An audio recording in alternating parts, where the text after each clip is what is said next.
Aquí podemos ver a Quinta do Buitre, cando ainda non voaba tan alto, non? A Butragueño, a Michel, a Pardeza, a Sanchís.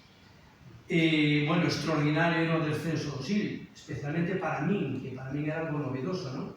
O descenso do Sil, que para min estaba aí disfrazado dentro das festas do Cristo.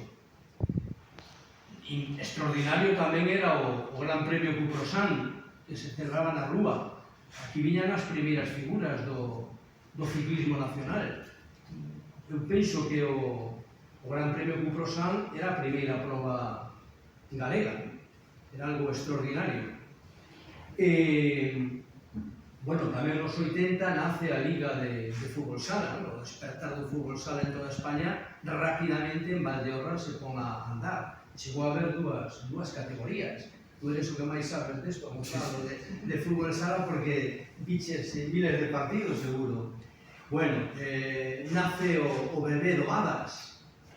Ignacio Bello Adas, que, bueno, que lóxicamente perdura, que gracias a Agustín, en aquel momento tamén a José, que foron os que o fundaron, pois nos levaron a conseguir enormes éxitos para Valdeorras.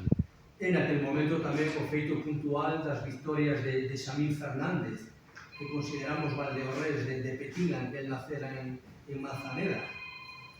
Bueno,